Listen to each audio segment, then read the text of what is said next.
Hey, how's it going? I'm Captain Jason Stock, and I'm on the Tom Rowland podcast. Jason, what's going on? Not much, man. Just kind of windy today. I was actually down on the boat doing a little housekeeping and a little magic eraser tidy up. And yeah, I'm back at the house chilling for a second, and let's do some conversation about fish. Yeah, man. So, tell me about your fishing and what you do and what you go after and where you Well, are. the cool thing, I'm in the Bradenton, Florida area. Yeah. Anna Maria Island is the pass that I generally go out of, or longboat. But primarily focusing on near shore and offshore reefs and wrecks and natural bottom springs. This area, we have a really cool, diverse variety of species. I mean, depending on time of year, like lately, we chatted prior for a few minutes. Lately, we've been having nice kingfish, a lot of bonita, amberjack, cobia, Goliaths, good big fish for the clients to be excited and stoked about the day, Yeah. and some meat to take home. Right. Tell me about the springs. How are you? What are you doing with the springs? How do you use those? Well, the springs, I'm gonna be fishing them a lot, like the next couple of months. They're actually not active. Like I went to a meeting with Moat Marine. So back in the days, like I think it's like 10 or 20,000 years ago, whatever, it used to be land all the way out like 40, 50 miles, and Florida's shrunk. Those are actually sinkholes. So they're just underwater caves. Huh. And dude, the amount of fish on these springs is incredible. Like you pull up, there's like thousands of amberjack, barracuda, cobia, African pompano, yellowtail, mangrove snapper, mutton snapper, sharks, Goliaths. So you just never really know what you're going to get at those spots. Like, Yeah. I mean, we have some places like that in the Keys that we target. We've always called them like the Blue Hole and other places like that, but they're way out in the Gulf, and you get out there, and we don't go out there that much because we're mostly inshore guys. But on a nice day, we'll take the 26 out there, and that's the boat you're running too, right? The Yellowfin 26. I got the 31 now. You got the 31. Okay. Yeah. And you can do a ton of stuff in that boat. I mean, yeah. The great thing about the 30, I kind of outgrew the 26 because like even my buddy's like, dude, my buddy, good friend Cody Chavez, I don't know if you know him. He's up in like Clearwater area, but he's like my best friend. He's like, dude, it's time to get a bigger one. You're spending 95% of your time way out there, and I was charging it too. But I mean, that 26 is an amazing boat, and it's comfortable. But the Gulf, when it gets gnarly, she gets gnarly quick. Yeah. It'll be slip on, and then it'll switch, and they're like, we got to run, guys. So we'll fish similar type of areas, I guess, like what we call the Blue Hole, way out. You'll go out there, and I guess I should have known that was a spring, but it's just this, like you say, it's like this almost bottomless pit of, and I guess that's an old spring. That's the same type of stuff that you're fishing? You have more of those up there? Actually a sinkhole. Like, so back in the days when it was land, it just made like an underwater sinkhole cavern. Huh. I'll send you a couple pictures. Like I went to this Moat Marine scientist exhibit, and they kind of explained it. So basically you have like the edge of the spring, and then it goes below, and then it kind of cuts out. But they said at the bottom, I mean, they'll send like deep divers down there, and like check it out. Like they found like a couple dead sawfish on the bottom, because I guess at the very bottom of it, there's not much oxygen. Okay. So because it's so far down. Yeah. Wow. It's kind of trippy, isn't it? Yeah. Well, it's totally super weird to even get out there, and like and the first time we ever went out there, we had the numbers or whatever. You go out there and you're like, I don't see anything here. Like there's nothing here. And then you kind of drift over, and it's like you just see the depth finder just drop. Like it's like, I think we found it. And then you just keep drifting, and then it comes up on the other side. And on a calm day, you'll see all the fish on the surface. But on the first day we went out there, for whatever reason, the conditions weren't allowing us to see, everything floating around and all the cobias and everything. But yeah, it's wild, those places. I kind of prep my clients when we're pulling up to them, like, all right, you guys ready? We're coming up on the critter hole, like, because the barracuda are brutal. The big yellowtail, get on them. And like the mutton snapper and all that stuff. Like last year, the African pompano fishing was insane. Yeah. Like, I mean, dude, we'd have days you're like, all right, we got to leave these because you're only allowed to keep 2. Right. And you don't want to kill them. Did you have the especially if really you're big ones? oh, dude, we get like the 40 pounders and Yeah, stuff like that. But like you'll get on a hot bite where it's like you got doubles and triples and quads on African pompano. that's awesome. It was sick last year. So hopefully it's even remotely good as it was last year. It was really good like January, February, March. So I'll start playing with those a little bit more. I've kind of been nice to them lately and keeping it within like 30 miles lately. But we do have some springs like 30, 35 miles, 40, 45, 50. There's a couple wrecks and springs in between there.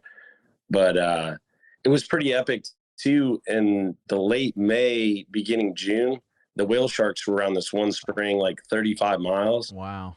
The first day I found 8 of them. The next day there was 2. Next day there was another 2. And they were kind of chilling there and feeding very aggressively. And there was cobia on them and stuff. Like the first day, and I was telling the clients, I was like, all right, guys, like just keep your eyes open for whale sharks. And they're like, kind of like, yeah, whatever. And I'm like, they should be in this zone. And sure as can be, we see one. And I have my mate that's with me. He's back in Hawaii now. He's an awesome captain. So he was stoked. He's like, yeah, in Hawaii, they just like hang out. And these were like very aggressively like gorging. And I watched this thing on Nat Geo that said when they're feeding like that, they're eating eggs. And you could see the sheen on top of the water. And I guarantee they're eating mangrove snapper eggs because like the Wow. mangrove snapper spawning in that area.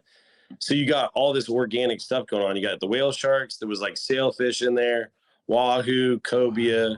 giant mangrove snapper, red snapper, and all that stuff. So like maybe the red snapper responded too, but I've noticed that like in that late May, June, the mangrove snapper are large and they're spawning and dude, you're throwing out like large sardines to catch either tuna, and you'll have them like 10-pound mangrove snapper eating them on the surface and stuff. Man, that is Yeah, awesome. you That's know the one of my deal. favorite fish. I love the mangrove snapper. They're fun. I mean, those big ones, especially where they get all tricky and you got to downsize your leader and you can chum and do like the free line deal in the back of the boat. And that's my specialty. Like I'll have everybody on the bottom and I'll teach people how to do it, because it's kind of like a field game and guys get real impatient and they're like wiggling the rod all over the place. I'm like, bro, just keep the rod still, keep feeding out your line. When the line goes 100 miles an hour, flip the bail and reel. And, they love to do the bill dance and set the hook. And you're like, Yeah. no, settle down.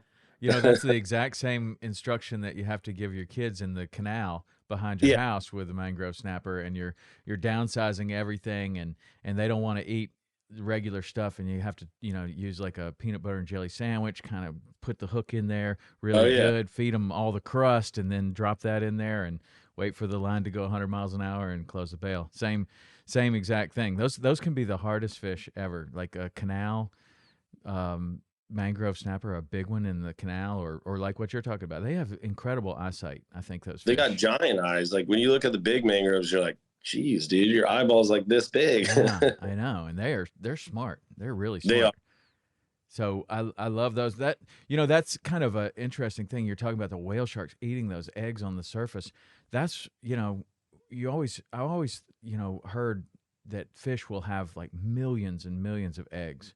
Yes. That's the purpose, like millions, because you have a whale shark coming by and eating hundreds of Gor- thousands of them at a time. Gorging You're themselves. hoping you get 100 to actually turn into fish. Correct. And Out then of you got all millions. the sardines that are eating the eggs. There's a lot of stuff going on. And that's where really when you get into like the whole fisheries and try to understand it, I mean, there's different times of year where these fish are spawning and they some spawn offshore. I mean, I feel like most fish spawn offshore. It seems like the mullet, snooker on the beaches and passes, the tarpon go way offshore, like, 90 miles. And Mm-hmm. that's crazy when you see those, you're like offshore, like 80, 90 miles. And you're like, tuna. And then you're like, what? And then you just see the giant school tarpon just boogieing. When you see that, how do you think that they're all on the surface, or is that can you mark them or see Oh that yeah. they're You mark thick, like all the way down thick, through? they're thick as can be. There's thousands of them. Wow. It's so epic. Like, I've witnessed it a handful of times for sure. And you're just like, what? but like we know the deal. It's just cool when you visually see it. You know what I Do mean? they bite like that? Do you ever have any? I seen one guy on the gram got one day. Like they threw a bait into it. They like limited out a red snapper, caught a sailfish, and hooked a tarpon 90 miles offshore. It's a pretty good day. Yeah, it's a great day. Like you're just like, what else you got? You know what I mean? And sometimes when you have those days with clients, they're like, Captain, is it gonna be like that every time? You're like, Yeah. no, bro, that's as good as it gets. Yeah. Well, You just like, those whale sharks, like on the surface, that's a crowd pleaser. I mean, if you oh, could have dude, that every time, you wouldn't even need fishing rods. You'd just no, be it's like, funny. yeah, I've let's had just some go out there and calls look like at those. I've seen whale sharks out in the Gulf, probably like 10 encounters now or 8, whatever. But it's definitely special every time. And that relationship that you have with the customer, the clients, they like, even the one dude that we saw the 8 with, it was the husband and wife that are veterinarians.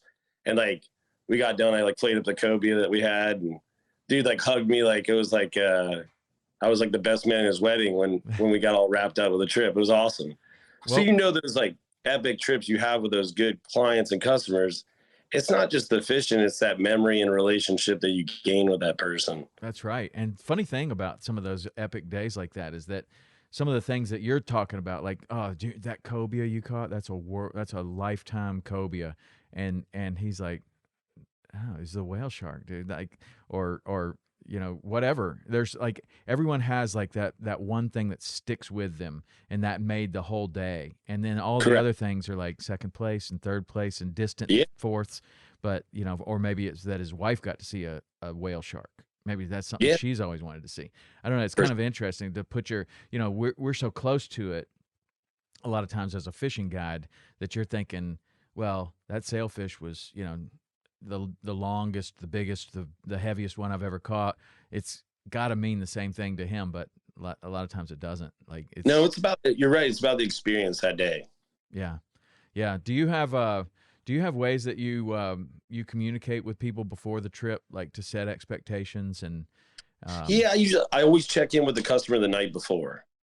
That's the way I do it, because like the deal. Everybody's so fired up. They're like, "What do we need to bring?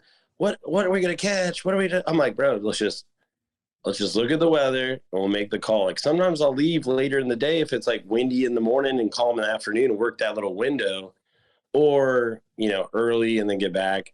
When you're kind of in that routine of like starting out like 6:30 or 7, and you got everything ready, client shows up, you go grab your bait, and then you go do the deal. Like I always have bait in my pin as like a starter pack, but I also have a first mate with me. We got like a giant 14-foot, heavy half-inch net that will catch the big threadfin or magnum pilchards or sabiki up the cigar minnows, runners, or whatever, and then kind of have the plethora, and then just go, all right, what do you guys want to do today? And then kind of go from there. Obviously, certain times of year, people get real fired up and they're like, all right, I want a tuna, I want a wahoo, I want a sailfish, I want a cobia, I want this and that. And you're like, dude, did you tell Santa Claus all that? I like hitting them with that one. They're like, what? Because you got to kind of make it fun and kind of mess with them a little bit, but not try to be a jerk about it. right? Just kind of check them, be like, all right, can we just go fishing and see what happens? Yeah. Usually it's the people that have no expectations that tend to do the best. Like they just want to go out for a nice day of fishing, and that's when you see the whale sharks and 100 cobias on them and everything. For sure. That's like, that's like, I just want to go out and enjoy the day. And you're just like, all right, perfect, I'm in. Because then there's not that pressure. Some people put so much pressure on them. Like, bro, you can't like call what's going to happen. I mean, we could try, but generally, I like to achieve goals. So like, I'll kind of be like, all right, what fish you want to try to focus on? And I'll try to focus on that. But like, if you're in that realm, you got options for other species. You know what I mean? Like if they're like, I want to go catch tuna, I'm like, all right, they've been in this area. Let's go check this and check that and kind of keep it moving, I wonder if you were a customer, you're going somewhere else. Do you just and I always kind of struggle with this because there are some times where I do want to catch a certain fish. Like we're going to go to a different place. You're going to go to Hawaii, or you're going to go to some place where they have a fish that we don't have. And Yes. it's like, okay, do I focus on that? And sometimes I really want to do that, or sometimes I really want to focus on that. But a lot of times you get on somebody else's boat and they're like, "What do you want to do?" It's like captain's choice. What would you do today? Right? Yes, Like, that's what I do. yeah, like what would you do? If what's the best thing that we could do today? And sometimes Well, it's like, I mean, you're going to find something like that that you may not have found if you said, "Well, I only want to catch, giant trevally or yeah, something that we don't have," right? But if you leave it up to them, they're like, "Well, if it was me, I'd go out and do this because it only correct. happens right now and it's fantastic." Correct. Yeah, I agree. I mean, I think that's the best thing to do is communicate with the captain. And it's funny, like I can be hands off. Like I don't try to be like, oh, let me get up in here and tell you how to do it better. And I've noticed that sometimes some captains, when they come out on my boat, they'll try to do that. But I try to respect people's deal. I've done the bluefin tuna fishing up there in Prince Edward Island, Canada. Really But nice. yeah, Brian Sears was one of the mates on there. He's actually flying in tomorrow. And the cool thing is he's became such an amazing friend. He runs out of Boston, but he was helping out as like the second mate up in PEI. And me and my wife took a trip from Portland, Maine, and drove up to PEI, Canada. And we stayed this little bed and breakfast deal. And I remember it was like a full moon. I woke up, like you wake up at like 4 a.m. and it was like blowing like 30. And I'm like, all right, there's going to be rough. So we get down the marina and they're like, he's kind of like business mode sizing me up. So I got lucky.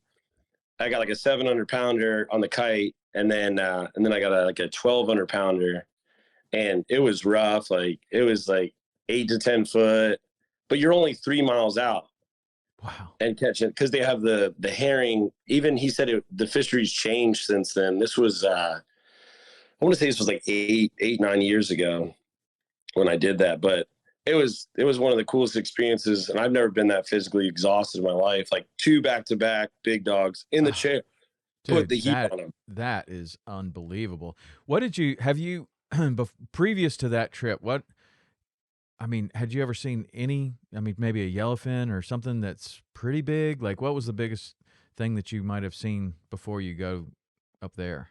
I've caught some big sharks here. We've caught those big Yeah, hammerheads, like yeah. 15 foot. We landed one that was 15 foot. We hooked one year. It was like 21 foot long. What did It you ate up. think though when you saw that? When you saw one of those tuna for the first time? Oh, dude, it's amazing. And even like, my wife was like puking and seasick, and she was kind of embarrassed and this and that. And she looks over the side and she literally looked at the 1,200-pounder and started crying, like tearing up, like, holy cow. Because it's like a majestic animal. Right. Yeah. I mean, seeing it in real life and seeing a picture, it's two different deals. Just like the eyeball, the tail, it looked like a fake creature because it's so giant. Yeah.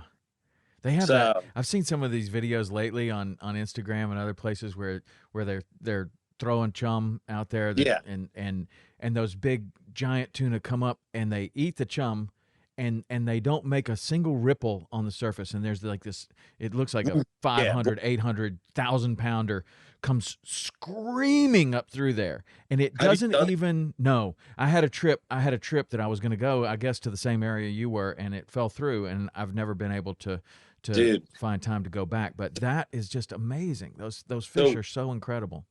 my buddy that's coming down, Brian Sears, I know I keep name dropping, but like he's the man up there in Boston, and like him and his brother and his dad like tag team it, and they're dialed in. Like they Really? got like a center console, and then they got a down east boat. It's called I think it's a Denell, but it's like looks like a lobster style boat, but it's like dialed in. Yeah.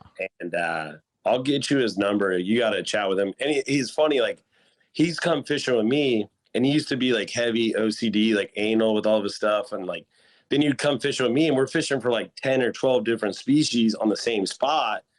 And I'm just kind of like, when stuff gets crazy, you're just like, get it, get it, get it, get it, get it. And then regroup and then see like what fish you want to fish for.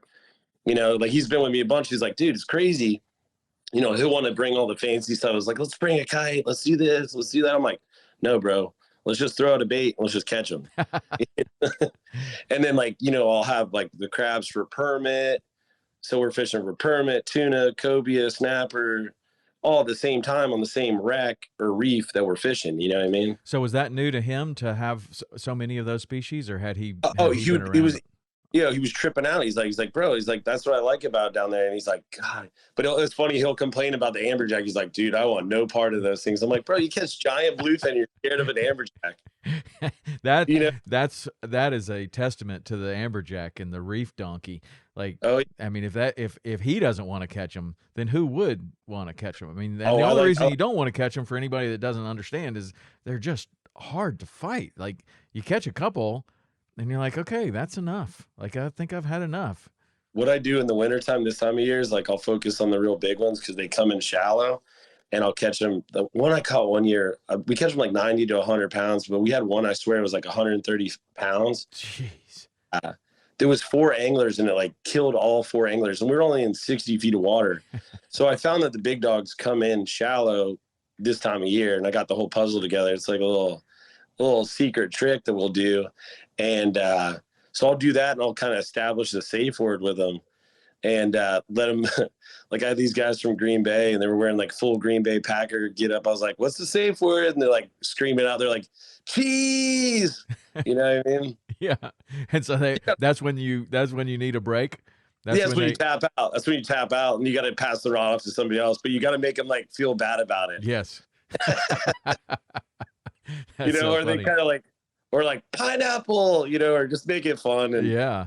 you know, I had this lady actually recently, this is about a month ago or 2-3 weeks ago. We were fishing a shallow wreck, and, you know, we're chumming up, we're catching amberjack, and then I think we lost a couple cobia and whatever. And then we caught like a close to 20-pound black grouper, just random on a flat line, like catching amberjack. But, you know, she tried to tap out on it, and then she got it in, and we were like, whoa. Cause, you know, that's like they're here. It's just not super common. You know, it is. But anyways, there's been more mutton snapper and black grouper up this way after the hurricane. You know, so I don't know if you heard that, like hurricane, I think it was Ian. Yeah. You know, with that ferocious wind, a lot of fish migrated up here. So we're seeing more black grouper, we're seeing more yellowtail, we're seeing more muttons and stuff like that here. Interesting. That always seems to happen with hurricanes. Not necessarily that happens, but something always seems to change. I've always kind of looked at hurricanes as they're not good for anything man-made, but anything natural, it almost seems to help in a lot of ways. Everything okay on your end? Yeah, sorry. That's I had the client kind of text me. I'm just like, I'm on a deal right now. But did you hear about the flamingos that migrated up this way? We've seen a lot of flamingos in the Keys this year, more so than ever. And then I posted one on my Instagram. You know, there were like a dozen of them out there. And then people started saying, "Oh, I've seen them here. I've seen them here. I've seen them here." And there were some that were way north, like that people were seeing flamingos way north. Yeah. How many have you seen? Or do you see them there regularly was right now? No, I haven't seen any, but there's been a couple friends that have got pictures on the beach and stuff like that. Let me just text this dude back. Yeah. That's what happens when you're a charter captain in high demand. Yeah. There's no break. There is no break. And I think it's like sometimes like the frustrating thing with some people, because they feel like they're the only person, and you sort of like, dude, just pump the brakes for a second. Let me get through this guy. Let me get through this next guy, and just day by day. Like even like for people around the holidays, I know they're excited and they're like, "Are we still good? December 27th. What time? What time? What time? What time? What time?" I'm like, bro, I don't know. Like, let's just whatever the weather's gonna do, we'll figure out a game plan the night before, just like everybody else. But some people just can't handle that. You know what I mean? Yeah. Well, I mean, today you've got like so many different ways you book things, Airbnb, Uber, all these other things, to where you just push a button on your phone and it says show up at this exact time, and that's how it works. But fishing's a little bit different. How many people do you have that are first-time clients at this point in your career? There's a handful. More people that have been fishing with me a lot over the years. Like I got some of my guys have been fishing with me for 20 years now. Mm-hmm. One of my heavy regulars, he's 92, I used to take them out in a tandem kayak, and then I had a skiff I was running at Hell's Bay, and then I had a Hansen, another Hansen, and I mean, legit 92 years old. It's like taking weekend at Bernie's. We'll put him in the beanbag, and now he just wants to catch permit. That's it. That's He it. don't care about anything else. He's like, "Hey, how's the permit fish?" I'm like, "It's good." He'll be chilling, and the rod will go off, and it'll just like pop out of the beanbag, fight the fish, go back to chilling and just telling stories. That's what I want to do. Pop out of a beanbag at 92. That sounds pretty awesome. We gotta help him out. Yeah, like grab him out. Yeah. Well, my dad is 85, and I just took him on a duck and goose hunting trip to Saskatchewan, and we were fishing. Right. We were hunting layout blinds, and he was good getting in, but to get out, it was a little bit slower. Right? I can see it. There's no popping out of a layout blind, but that's what I want to do. Whatever, go hunting, go fishing, catching permit at 92. Like, that's the guy you need to ask what's the secret, right? Like, how do you keep doing They this? say outdoors and fishing. Another guy had too, same thing, but he just passed away. He had that J&H tackle. His name was Harry. Yeah. I don't know if you heard of this guy, but he has a condo he had a condo. He just passed away this past year, I think 6-8 months ago. Anyways, same thing. He just wanted to catch permit like all the time.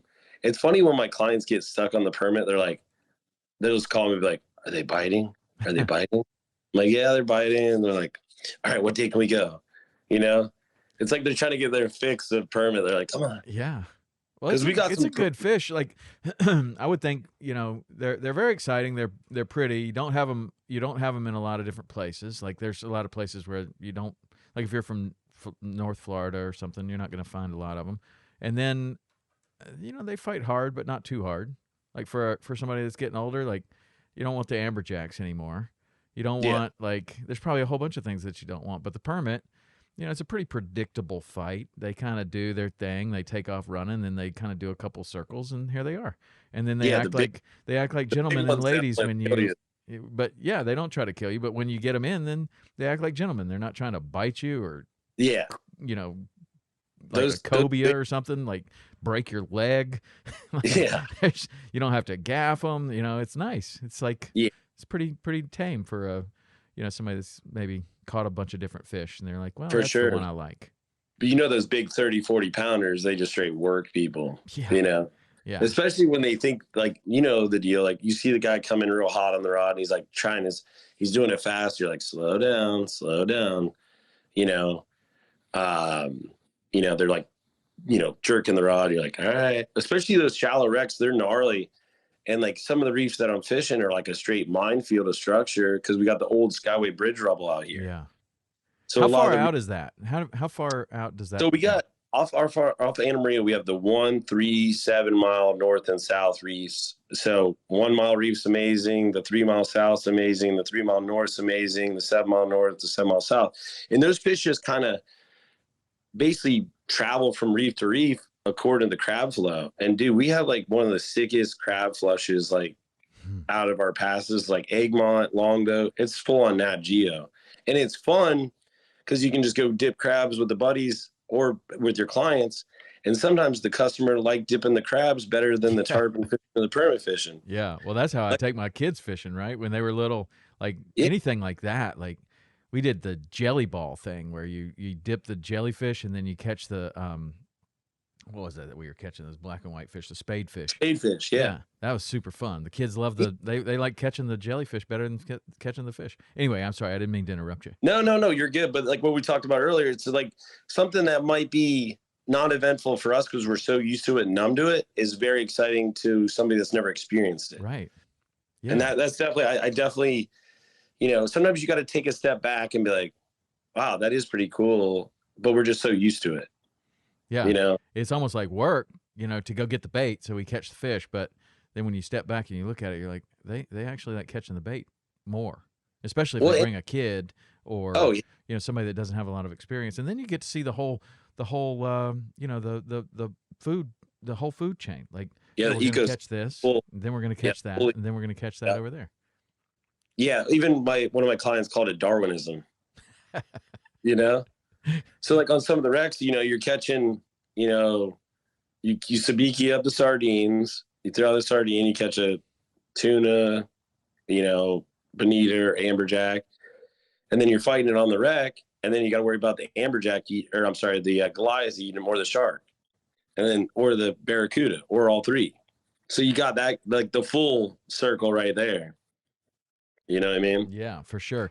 You know, when you were telling that story about your 92-year-old client, you mentioned that you started out in a kayak and a tandem kayak, and then you mentioned all these different boats.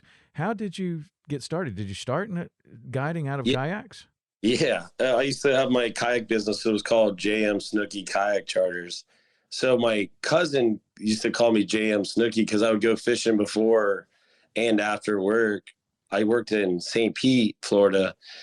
So I grew up in St. Petersburg, and like people were begging me to take them fishing all the time. And I was like, I was going like hardcore, like every day, all day.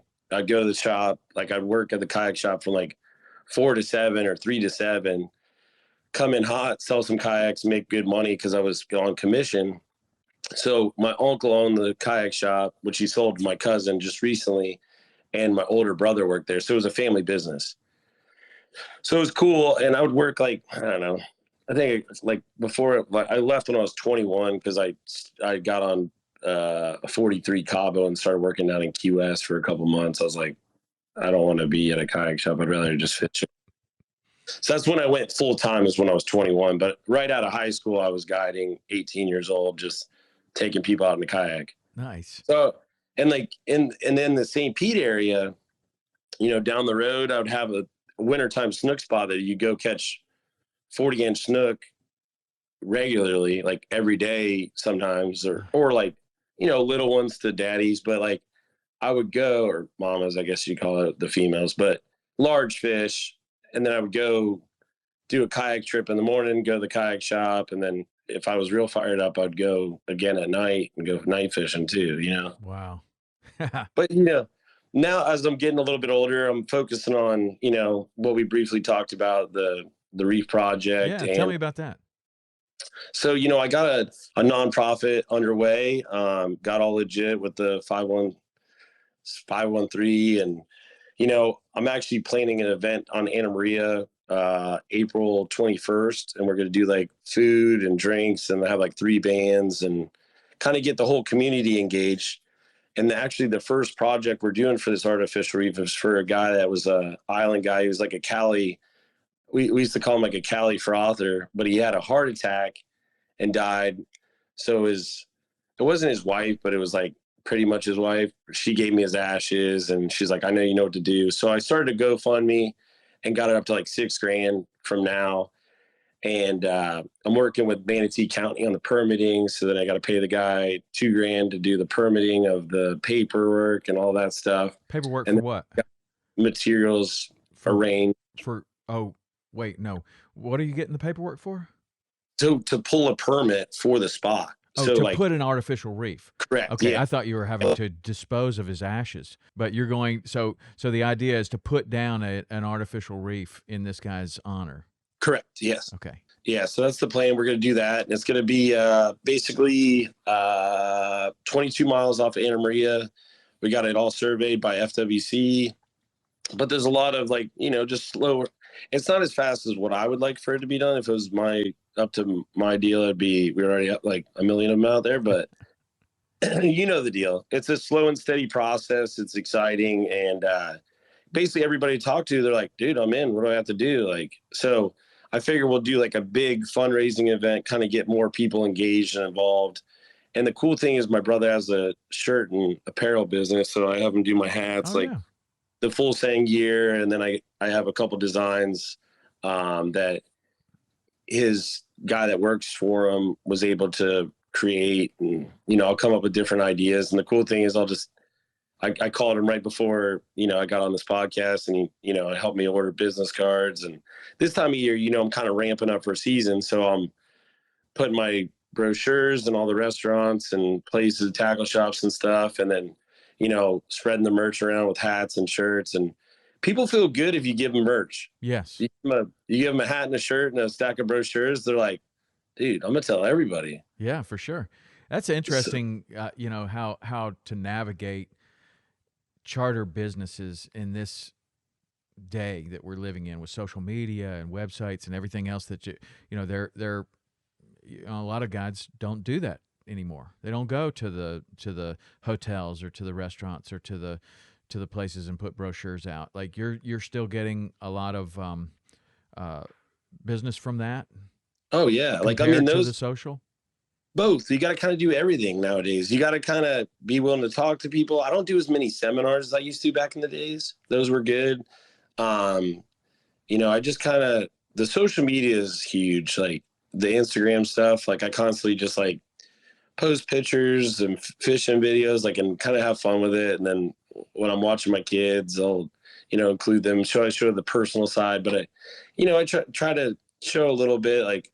Look, I'm not just fishing all day, every day. I still got to do stuff. Like, even I was just, you know, it's funny to mess with people, but also I keep in touch with people all over the world. Like, Yeah, I got this kid that was one of my mates, and he lives in Aruba, and literally we'll talk almost every single day. really. Oh, yeah. Like, we chat. He's like, Kepi, what's up? And he's like, I got 3 wahoo yesterday, and then we lost a blue marlin, and then I think I'm gonna go catch some barracudas this afternoon. And then and then he'll send me a video like, they sell a lot of fish to the restaurants there, and he dives and does a lot of stuff. But also he worked with me, came down and chilled for like a month, and let him stay at my house, and showed him around, and he was there for like prime time tarpon season. Oh, So I tried to get him to come back one year, and they called me from the airport, and they're like, "What are your intentions with Brian?" I'm like, "Dude, like he's just coming to stay down at the house." We're going, "Well, how much money you gonna pay him?" I'm like, "Dude, we haven't even figured that out yet. He's just hanging out." So they what basically is he on some list? well, no, they wouldn't let him come to Florida. So I had to like to get him to come back. I got to get like a work visa and all that. I'm like, dude, Really? yeah, it I was was it just was like hoping we a could go tarpon fishing. yeah.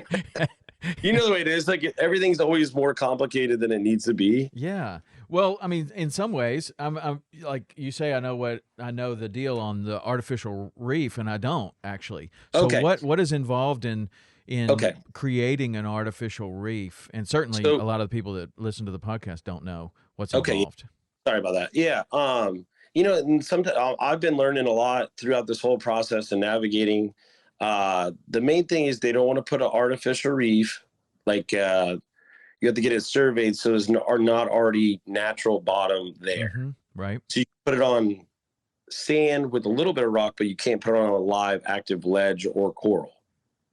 So what you're trying to do is create habitat, but by doing so, You don't want to you have to have it destroy. surveyed, and the area is a 1/4 mile by 1/4 mile zone, so that's 56 acres. Boom, Okay. got a 56-acre square, and you could put that rubble. So the materials that are like certified are concrete and steel. That's it. Hmm. So and there's actually a really good documentary on, I think it was Hulu, or it's called Artificial Reefs, Okay. and it's pretty awesome because it does educate you, and it shows you all the different reefs all over the world. Like they go into the Keys reefs, Rotunda, like pretty cool stuff. And they're like, it shows that if you put something that wasn't there, it's teeming with life, and you're creating habitat, filtration. And for like the dive boats, they can go dive a wreck, Right. and then they're not messing with the natural ledge that's nearby. Right. So, Right. and the way, like people, this is an argument like I've had with some people. Well, you just wanted to be easier to catch fish. I'm like, bro, I got like a million spots that I can catch fish. I just would like to have where we're not all fighting to go to the same wreck. And, people like throw their hands up, and you're just like, dude, this is a public wreck. Like we both can fish it. Right. But some people are saying that they're opposed to creating more structure. Well, that's just an argument when you have people like, it is like some people are like, oh, Yeah. what? Why would you want to do that? You're just going to make it this. I'm like, no, dude. Because a lot of times, like the best way to describe it is I've heard from commercial fishermen like that around here, like they'll be like, these fish have tails with no homes. So they're constantly journeying and traveling back and forth, But if you have places where, or like a hub or a place where they can frequent different times a year, and sometimes they spawn on that. So you're creating an oasis in the middle of the desert for some places. And let's face it, I mean, we know that, I mean, I'd say now I probably fish artificial reefs and wrecks 80% of my career. Wow. Yeah. Like I'll fish natural bottom for grouper and snapper, but I mean, even we're catching grouper and snapper obviously on the artificial structures a lot, but you know, I have big ledges and stuff like that where I want to, you know, we get, you know, red grouper, gag grouper, mangrove snapper, you know, like the whole plethora of species. But with the bottom fish being primarily closed right now, you got to kind of get a little creative, you know? Yeah, for sure. So I've been doing the kingfish. But it's also good for the, like you say, you know, the fish are spawning there, and you're also creating habitat that protects them from other predators. And Correct. You have places where I mean, I don't know, it seems to be good for everything. Oh yeah. No, when you go down the benefits, like let's say the pros outweigh the cons. You know, like that's what I've done. I had an argument or a conversation with somebody, and you're like, how is this beneficial? And you go, well, first off, you got, you know, habitat, you got an economic benefit. So a charter captain or a recreational fisherman can go out and feel good about going to a spot that they know is there, and it's public. Right. So it's not anybody's special spot. That's what, like, everybody gets fired up, like, oh, you know, I've been fishing that one for 20 years. And you're like, cool, dude. Like, so have I. Yeah. You know, and when people want to get all bent out of shape on fishing on a private wreck, you know, sometimes you got to just let them know. You might have to exchange a few words if they get real fired up. You know what I mean? But at the end of the day, you got to be like, look, dude, we can fish this together, or you can be a jerk. Right. Yeah. I mean, and you know, the people that know how to fish it together, it's no big deal, right? Like, Correct. Like I'm not going to get in your way. You're not going to get in my way. You know, like which way the current's flowing and what that person's trying to do, because you've been there before. You've seen it. You've been in that same situation. You look over there and you're like, that guy's in the spot. I'd really like to be there, but we're not going to go. Maybe we can drift behind him and do the same thing he's doing. Or I feel like the best way to do is communicate. Be like, hey, buddy, you mind? Which side do you want me to slide in on? Right. I'm coming in either way. Which way do you want me to slide in? I'm coming in hot. I'm not coming in. Right. If I ran that distance to get to that location, I'm going to do something there. Like you said, creep around the outsides or set up. And I mean, nowadays I use the trolling motor anchors, which do you guys use as well? For sure. I tell you what, man, I got that new one, the power pole. It's been pretty awesome. It's definitely got some torque. I had like a meaty bracket on it my buddy made for it, and I was fishing last Sunday, and it actually broke the bolts off. Whoa. So they're making a meteor bracket. Even my buddy goes, dude, you got to make it Jason stock proof, because you're gonna break it for sure if it's not real strong. that motor is the best I've ever seen. It's so quiet, and it's it has incredible, so much power. And if you have lithium batteries on that too, yes, that's what I got. Yeah, I mean, it's like a game changer. Outboard. Like, yeah, it's a game changer. It really is. Like, I mean, and again, the efficiency, it's the time management that day. Right. So in a day, you can hit, dude, as many spots as you want, and I keep it moving. If we're not catching them, I'm not hanging out. See, that's using it inshore is one thing. Like we've used trolling motors inshore for a long time. Correct. Yeah. But using it offshore is totally different, because in order to just even go to a place to see if you wanted to stay there, in the past, we're dropping 200 feet of anchor line. You know, you're doing all this stuff. You know, like, okay, if they're not here, we're probably going to stay here for an hour anyway, because we just dropped anchor. We're going to have to put the anchor ball out. We're going to have to pick it up. This is going to be a whole operation. It's going to be me by myself, because I've got two 90-year-old clients. Like, correct. Once you drop the anchor, you're committed. You're there for a while. Yeah. Right? And sometimes, you know, you drop it in exactly the right spot and it all happens great. Everything's great. But that's what I find with these trolling motors is so much better. You can stop. We're here for 15 minutes. I don't think I really like this. Let's go. Yeah. And what I've done for some of the real big fish to land them is I'll turn the trolling motor off and then get off the structure. Yes, for sure. Like the big permit and big Kobe on the wrecks. Like, so we hook up, like everybody reel their stuff in, and I'll just go sometimes like full Marlin style back out off the wreck, kick them off the wreck, and then kind of fight them off in the sand. Yeah, that's the same way for us with our permit. But I fish the permit on the wrecks in much shallower water probably than you are, on the, like, in the areas where we can actually even see the wreck sometimes, and you see the permit on top of it. Yeah. And you can come in down tide to where the permit are facing into the tide, right? So you come up from behind them, you see them, throw the crab in there, you hook one, turn the trolling motor off, and you just ease out of there. Right? Without ever disturbing anything. You're just picking one off the side. And you can do that for all day, right? Well, that's the fun part about the strategy, isn't it? When you kind of, like, when you get it dialed in and you're just like, all right, they're going to be right here. I'm going to creep in and I'm going to do a little sneak on them. They don't even know what's up. And you're like, but even like, say in the springtime, we get the giant schools on the surface where they could be 100 or a couple thousand, and they're all tight and they're finning and they're flashing and doing the deal, and they're putting their eyeball out of the water, and And well, if you get a couple boats that get hot on the deal and they're like charging in like too fast or whatever, they keep spooking them. You're like, bro, like, you'll talk to them, be like, hey, can you just like settle down or just like chill in one spot rather than come in hot and spook them, and then you got to wait for them to pop back up and get comfortable again. Right. They just don't have the experience of knowing that they're going to come back up. And like, if you just ease in there, or they don't have the trolling motors, right? So pretty much most of the boys down here all have the trolling motor now. It's really changed the fishery. And I tell you what, for the tarpon fishery, it's changed a lot too, because, when the fish would get in the past, we'd all just chum them. It's changed year after year. I mean, dude, when we were fishing Bean Point like 10 years ago, we'd catch like 30 or 40 tarpon a day, or hook 30 or 40 tarpon. Now you're like, a good day is like 5 or 6 or whatever. But like, I feel like the fish have just gotten smarter too. You think that? Do you yeah. attribute that to the trolling motor, or well, because like, all right, so when we do it in the past, like, say sometimes it'll be like almost like Boca Grande style, where there'll be 40 to 50 boats and everybody's staggered and anchored up. But if you get everybody where they're coming in hot and like getting too aggressive on the fish keep like shifting around. Yes. So you're kind of playing like a game of cat and mouse with them.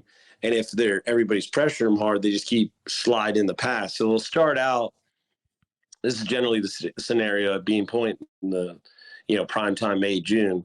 And the fish start out, they come in the pass, they'll be on the bar, or they'll be in the pass at sunrise. You can usually get the crab bite first thing, get a couple fish, or get a double or triple, or hopefully, it like at least take the pressure off. As the sun comes up and the tide's coming in, we'll dead bait them a lot of times with like dead thread fins. So everybody will chum them up, and you get them like they're like raccoons. So you have all these people chumming, and you're just feeding them out. And I heard that the boys were doing that in Key West Harbor for a long time. It's changed there too. Yeah. So that's what I'm getting at, is like the fish, the tarpon with the trolling motors do get wise to it. Mm-hmm.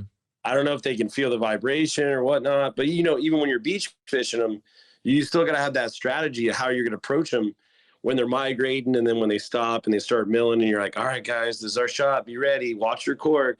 And you see the cork go down. You're like, reel. And they're like looking at the sky, and you're like, dude, that was your shot.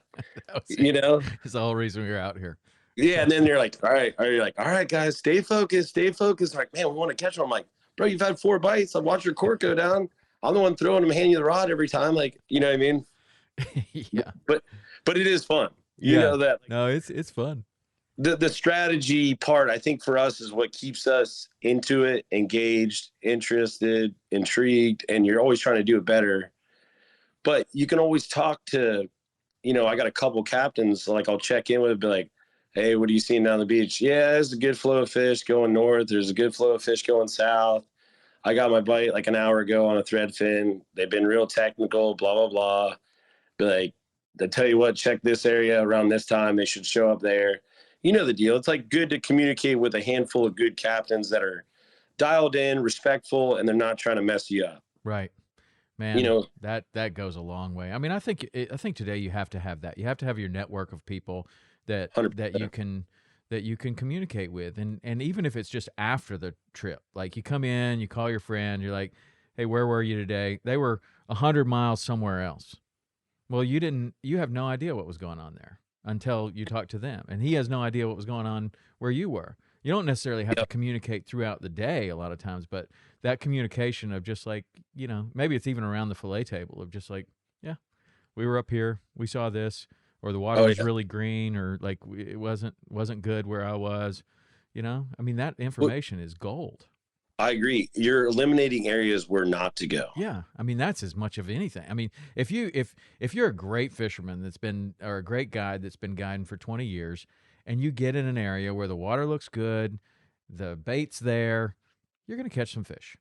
But You're you're if you're you make a you're 60-mile run into an area where for whatever reason the water quality's not good or you're not finding what you're looking for, I mean, I don't care how good you are. That's not where the fish are. They've moved out of there or it's not right. happening. And just a little bit of information could have put you, or at least eliminated that area. It is funny to mess with each other too. So like I got a couple guys will call each other and get each other frazzled and be like, "Oh, dude, you don't want to go here. It's so epic." And I'm like, I'll mess up. Hold on, I'm running into bad reception, and then I'll just like hang up on them and be like, "Come on, don't do that to me. Where are you going?" That's how you know that it's really good is how bad your friend tells you it is. Oh man, Oh no, yeah. no, no, you don't want to go over there. I mean, it is gross and the water's green. I haven't seen a fish there, but they watched you leave the marina and go in that direction 3 days in a row now. They're not Oh yeah. that dumb. Yeah, no, it is like no, I usually come off of it like with my close friends, but one thing I have learned in the social media, and even people are like, "Where are you catching this at? Where are you catching that?" I'm like, I can't tell you, dude, because I'm gonna go there the next day if I'm on like a program of tuna or permit. Last thing I want to do is some days you'll get like 30 people that'll be like, "Yo, where them tuna at?" And you're like, so I'm gonna tell 30 people that are gonna tell more people, and then I'm Right. just gonna be piling boats. I just tell them like, why don't you book a trip or figure it out? Yeah. you know? You can book or you can plan your social media out to where your every post is from about 60 days ago. Yeah, I usually just go daily. I don't even care anymore. It's like if people want to like, by the time they catch me on like what I'm on, I'm kind of on to something else Right. Yeah. Yeah. and kind of keep it going. But it does kind of make it fun. And honestly, what I've learned is it does keep people engaged. They're like, "What do you got next week? Because you're catching those. I want to book next week," or be like, "Oh, I could take you out this afternoon because I got a morning trip." And they're like, "All right, perfect." Yeah. But the nice thing is where I'm at, you got, St. Pete, you got Bradenton, you got Anna Maria, you got Longboat, you got Sarasota, I got a lot of people from Lakeland, Florida. So you got a big diverse, circle, and I have a lot of tourism, but also I have a lot of local clients as well. Yeah. That have been awesome friends too. And even, obviously with the holiday season, one of them's like, "Hey, you're coming to my Christmas party. I don't care if you want to go, you're going." I'm like, "All right, I'll go." So and that going into what we even talked earlier is like some of the relationships you have with those clients and customers, some turn into family and close friends, For like sure. by some of the experiences you've had with them or days or trips or, I mean, Oh yeah, man. Fishing guides have a there's a really interesting relationship with a lot of these people, and a lot of these people are like CEOs of big companies, and in a lot of cases, I found like I was kind of like, I don't, I wonder why this guy is being so friendly. And when you really, after you get to know him for 10 or 15 years, you're like, this guy doesn't have very many friends because everyone he talks to wants something from him, yeah, right? He's a big, powerful person. yeah, Everyone wants to do a deal or do this or do that. And I may be the only person besides his wife or someone that is trying to do something good for him, right? correct. Yeah. And I That is noticed that. such a weird, like little kind of thing that you have going on. This dynamic between a fishing It's a guide very, and there's this big CEO type person is like you're the only one that's really interested in. Are you having a good time? Are we doing what you want to do? How can correct. I help you? Yeah. Because everybody else is kind of like, can you help me to Well, do everybody wants this? or they don't like their job. I mean, like everybody thinks like being a dentist or a doctor is great because they make good money, but like think about how much schooling they had. And like, when you really get into that, and then you got to be hunched over and working on somebody and they're having a bad day. When we get them on the boat, they want to have a great day. Yes. So, and that like even one of my good customers, he's like, man, he'll get all emotional sometimes. He's like, I love you, big dog. Give me a hug. He'll be like, man, you don't just take me fishing. You make memories for these people that they'll never forget in their lifetime. And that's cool. I mean, that's what being a fishing guide's all about right there, man. It's not it all is. about catching. I mean, that's where some people get off track early in their career. Is like they're out there trying to catch the world record. They're out there trying to catch the biggest fish. They're trying to catch this or that, or be the best one on the dock when they get back, and they're not thinking about, in the pursuit of trying to catch the most wahoo anybody's ever caught in the day. I wore these people out so much that we took a great day and made it really not a great day for them. You made it was a great day for me because we caught 18 wahoo, but they didn't have a good time. They stopped having a good time after 4. And yeah, now, they're like, you and it's funny. It's amazing. You're like having a great day, and you'll look over like, what do you guys want to do?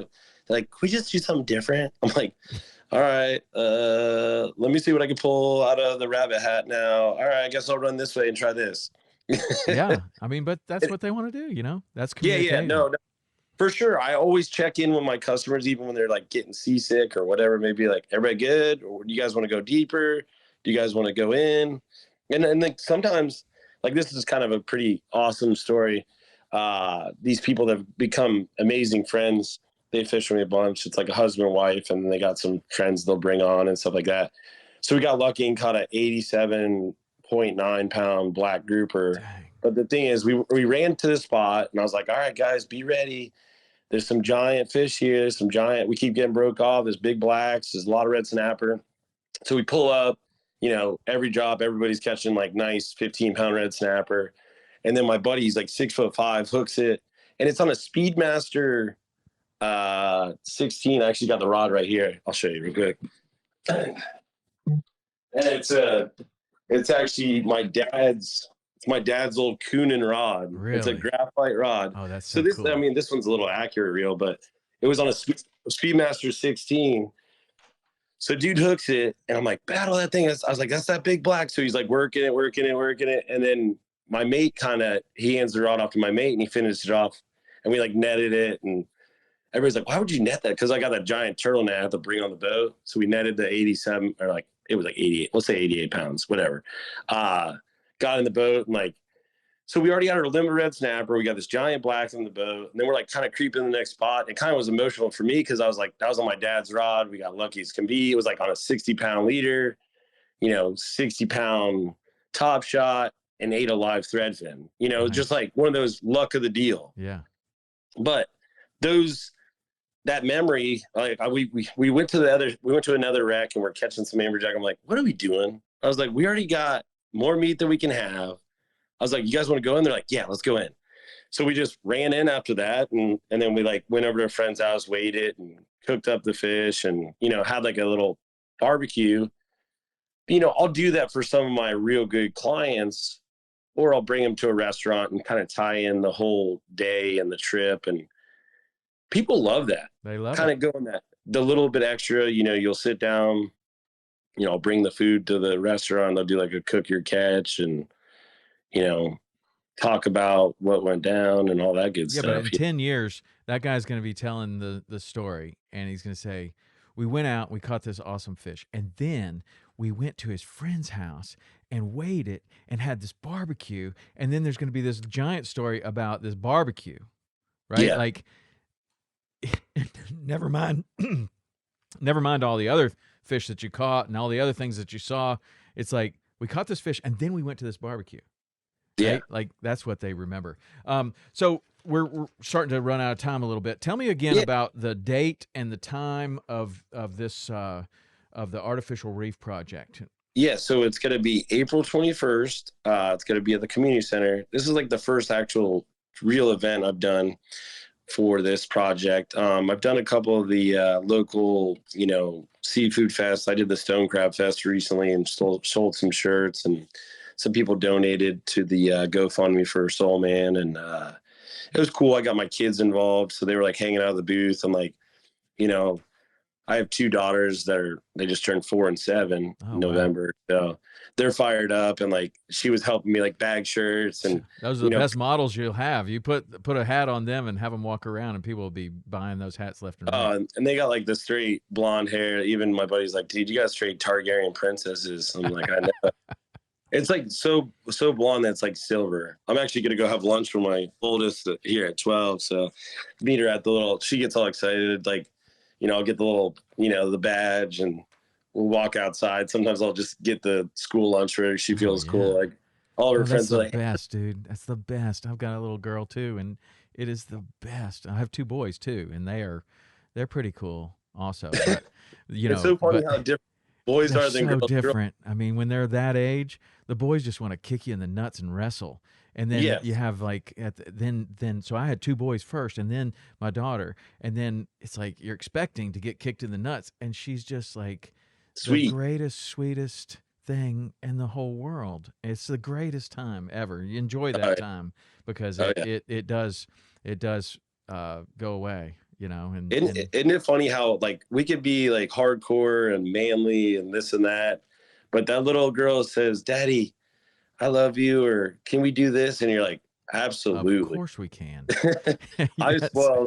That's like my number one goal in life is to make sure they're spoiled and happy. I mean, and try to show them my lifestyle and have fun with it. But it's cool to, the other thing too about having the boys first and then having my daughter is that the boys, they also, like, if we gotten on one of those bites like you're talking about, they're going to stay until the sun goes down, and you cannot stop fishing. Like, they will not stop.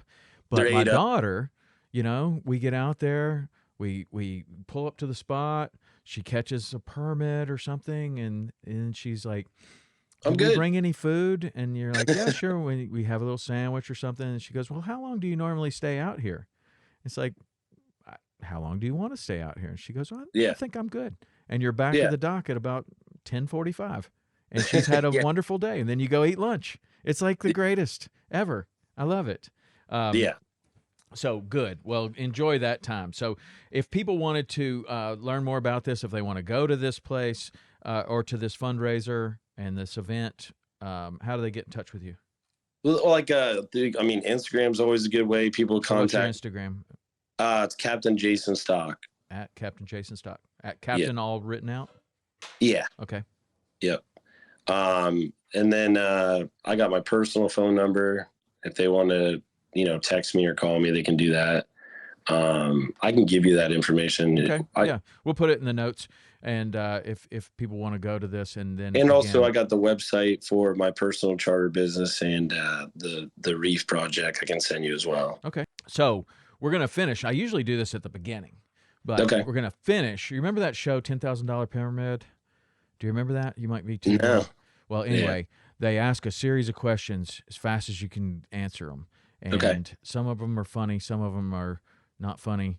And anyway, usually I do it at the beginning with the guest just to kind of get to know them and let people get to know them. But we're going to try it at the end today. So we're going to ask a series of questions. We may edit this down to where we don't use all of them, but you're just going to answer them as quick as you can. Okay? Okay. All right. Yep. One of your favorite bands? Geez. I got too many. Just any of them. We'll just say Milky Chance is good. Yeah. Okay. Wow. Would you rather have $1 million now or 10 million later? 10 million later. Instagram or Twitter? Instagram. One thing you're afraid of? Being alone. If you could snap your finger right now and have this, what skill would you choose to master? Time. Gamakatsu, TMCO owner, or must add? Must add. Office, Friends, or Parks and Rec? Parks and Rec. One piece of technology you rely on heavily other than your phone? My GPS. Favorite fish? Wahoo. Would you have a reptile as a pet? I did, yeah. What was it, a snake? I had a snake and iguanas and stuff growing up. Nice. Would you rather put a hook through your hand or cut yourself with a fillet knife? Cut myself with a fillet knife. Favorite Well, coffee, tea, or energy drink? Coffee. Mountains or beaches for vacation? Uh, Beaches for sure. Cake or pie? Cake. Would you rather have an encounter with a grizzly bear or free dive with sharks? Grizzly bear. Spinning rod or conventional or fly? A spinning rod. Winter Olympics or Summer Olympics? Winter Olympics. Favorite pro wrestler of all time? Hulk Hogan. If you could have a fishing themed superpower, what would it be? Fly like a bird. Sunrise or sunset? Sunset. Inshore or offshore? Offshore. Pancakes or waffles? Waffles. Early bird or night owl? Both. Best catch in your career? 93-pound wahoo. Text or call? Text. A movie that makes you laugh? All the American Pies or Old School or all that, you know. A place you'd like to visit? I'm going to go to Costa Rica again. Chocolate or vanilla? Vanilla. And last question, one piece of advice that has served you well? Listen to customers' feedback. Good. Right Yeah. on. That served you well. You've built a great business, a great reputation. I've certainly heard a lot about you, and it's been great to catch up here. We got to get out on the water and Dude, let me know. and go fishing. Yeah, let me know anytime. I mean, we got a cool fishery, and you know, I could show you a bunch of crazy stuff, and we'll have a good time. Like I usually if I do like a fun day, just get a couple boys and you know maybe a pretty girl on the boat and go have fun. All about it, man. Sounds awesome. Sounds awesome. Well, sounds like we have 3 pretty girls to choose from, at least, with our daughters. And that would be awesome. I'd love to bring her. Yeah, for sure, she man. loves to fish. All right, man. Well, thanks for doing this. I appreciate it, and good luck with your event.